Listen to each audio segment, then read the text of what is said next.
नमस्कार मित्रांनो, मी तुमचा सहकारी मित्र भूमेश आणि रानातली पाखरे आपल्या चॅनलमध्ये तुमचं मनातून सर्वांचं स्वागत। मित्रांनो, शेतकऱ्यांना माहिती झालं किंवा आपली कर्जमाफी होणार नाही, सरकारच्या माध्यमातून सांगण्यात आलं की आपली कर्जमाफी होणार नाही आहे आणि ही कर्ज आपल्याला भरावं लागणार आहे। ह्या सगळ्या गोष्टीनंतर शेतकऱ्यांची लगबग सुरू झाली की नव्याचं जुन्याचं कर्ज नवीन करणं, नव्याचं जुनं करणं आणि त्याची परतफेड करून नवीन कर्जाची उचल करणं, ह्या सगळ्या गोष्टी धावपळ चालू झाल्या आणि 1 एप्रिल पासून आपल्याला कर्ज किती भेटणार, काय भेटणार, ह्या सगळ्या गोष्टी शेतकऱ्यांना तसं आपल्याला कर्ज किती मिळतोय हे सगळं जरी माहिती असलं तरी सुद्धा शेतकऱ्यांना आपण किती कर्ज देतोय, हेक्टरी त्याचं काय किमान आणि कमाल किती असलं पाहिजे किंवा कशा पद्धतीने असलं पाहिजे, ह्या सगळ्या गोष्टी आहेत।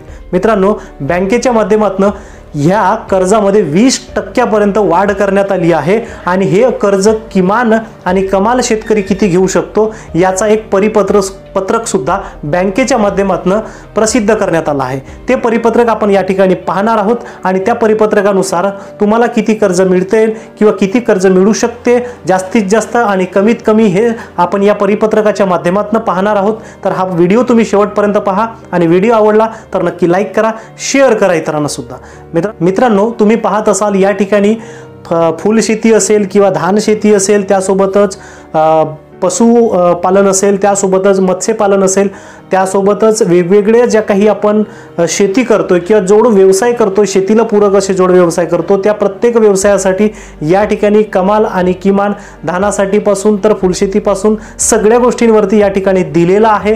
हे खूप मोठं आणि प्रत्येक पिकासाठीचं या ठिकाणी दिलं आहे। एवढं मोठं परिपत्रक आपण पाहू शकत नाही, तर हे परिपत्रक तुम्ही स्वतः डाउनलोड करून तुम्ही स्वतः तुमच्या मोबाईलमध्ये पाहून घ्या, कारण की एवढं सगळं आपण जर का वाचून दाखवलं तर हा व्हिडिओ खूप मोठा होईल आणि खूप मोठा व्हिडिओ झाल्यामुळे तुम्हाला सुद्धा कंटाळा येईल। तर हा व्हिडिओची लिंक जी आहे, माफ करा, या PDF ची लिंक जी आहे ते मी व्हिडिओच्या डिस्क्रिप्शन बॉक्समध्ये देतोय, तिथून तुम्ही डाउनलोड करून ते तुम्ही पाहून घेऊ शकता आणि समजून घेऊ शकता की आपल्याला किमान कमाल किती कर्ज भेटू शकते आणि किती कर्ज भेटणार आहे, काय त्याची रूपरेषा असणार आहे। व्हिडिओ आवडला तर नक्की लाईक करा, शेअर करा इतरांना सुद्धा। तर भेटूया आपण पुन्हा पुढच्या व्हिडिओमध्ये, तोपर्यंत काळजी घ्या स्वतःची आणि आपल्या परिवाराची सुद्धा। सर्वांना नमस्कार।